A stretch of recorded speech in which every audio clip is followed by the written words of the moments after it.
We are gonna miss them though, aren't we, Megan? Yes. We are.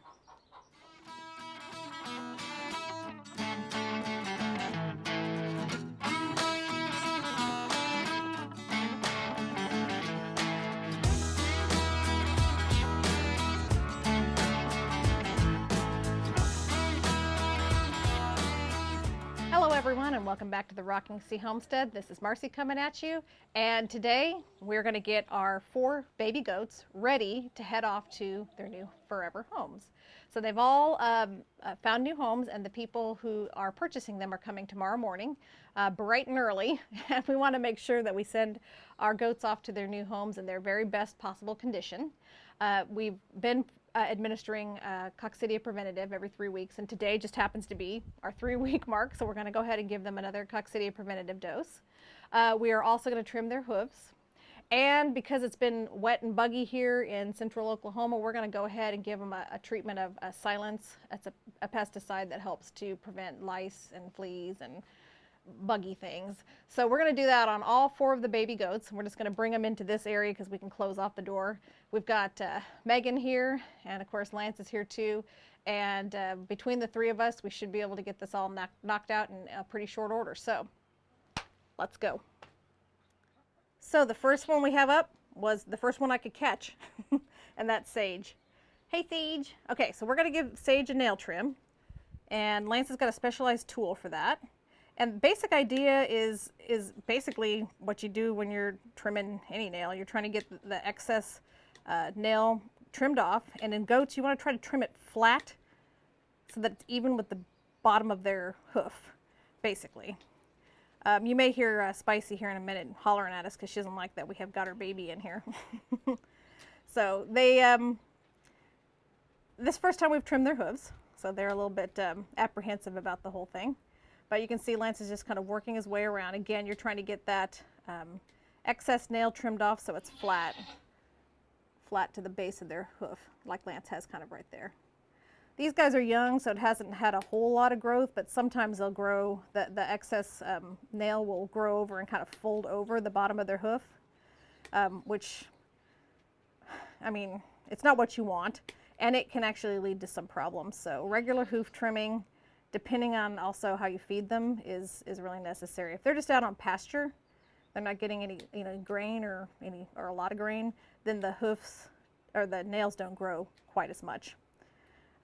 But here we're a little more dry lotted, so we have to do it a little bit more regularly. Okay, we already did a video on administering toltrazuril, which is a coccidia preventative. And we'll put a little card up here at the top so that you can check it out, the whole video. One of the things that we noted in the last video was that our little syringe we were using, too small. So now we're going to use a proper drencher. You want me to hold that? Okay. Okay. So these guys are a hefty enough weight that we're going to need about 6 cc, just shy of that for this little guy right here. But the drencher is going to make it a little bit easier. And Lance is just kind of get the drencher to be just shy of 6 cc because he's not quite to that weight. And then basically it's just kind of what you think from the name. You're drenching it just by kind of forcing it down their throats. Not too fast, of course. You don't want to do that because they could aspirate, and that's bad. But the drencher allows you to get it all the way back into the back of their mouth. And I'll do my best to film this, but you can see they're not really excited about this process. There you go, buddy. But that was it. And again, as I expected, that was way easier than doing the syringe. Wouldn't you agree? Yes. That's our boy. Now the last thing we're going to do is we're going to put a lice and tick preventative type thing on them, so that when we send them off to their new homes, they're in their best possible condition.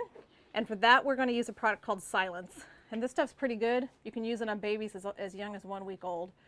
So that's good stuff right there. And if you've ever done a flea and tick preventative on a dog where you squeeze the liquid down their back, that's what we're doing here. He needs 1 cc of this, 1 cc for 25 pounds. So we're just going to do 1 cc, and basically you're running it from their tail to their neck, just like you do on a dog. And this will help. It's been real buggy here because it's been wet, and so this will help with preventing any kind of lice, fleas, things like that. So it's easy. You just squeeze it in the syringe, straight up the back like he's doing here. They'll be a little greasy, but they'll be in good condition, ready to go off to their new forever homes. And that is it. He's had a hoof trim, He's had some a coccidia preventative treatment, and he's had some silence for bugs. And now he's eager to get out there and see his mama.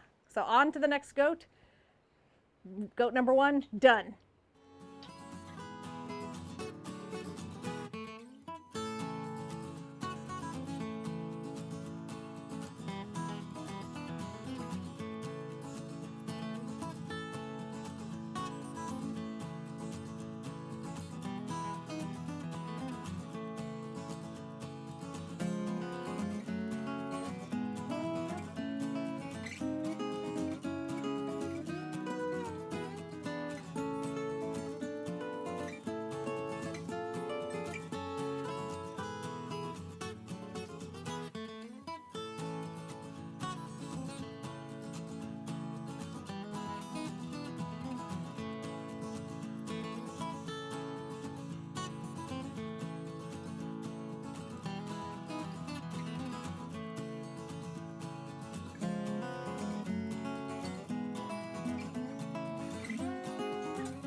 And that was goat number 4, Wallace, and we are all done with our treatments.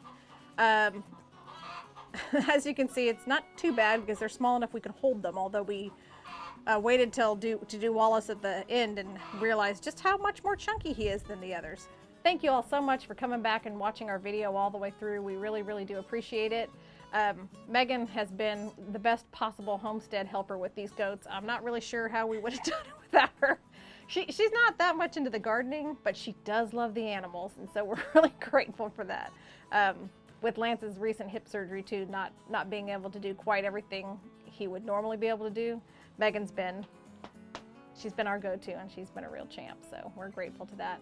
One of the things that I didn't mention in the video as we're getting ready to send them off is having all the paperwork ready. The first year that really caught me off guard. There's just, if you're trying, these are registered goats with ADGA, American Dairy Goat Association, and AGS, American Goat Society.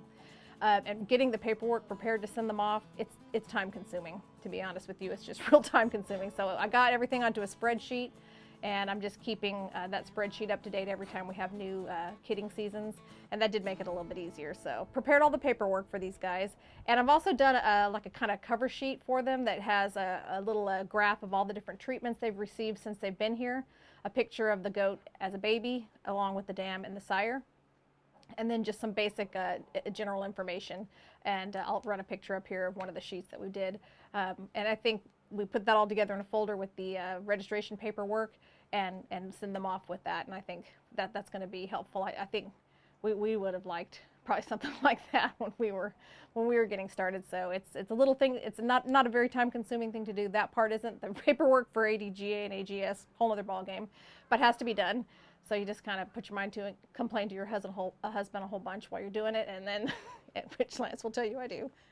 And then you just get it done. So we've done that, and we'll miss them. Like I said, we're really going to miss them, but they're ready for their new homes, and we'll do it again next year, maybe. Ready for milking, Lance? Woo! Oh, he's excited. He's going to have to start milking here pretty soon. So again, thank you for coming back and watching our video all the way through to the end. We really do appreciate it. If you haven't subscribed, now is a good time to do that. Ring the notification bell so you know every time we put out a new video. And from our homestead to yours, have a blessed day, and we'll catch you on the next one. Bye-bye.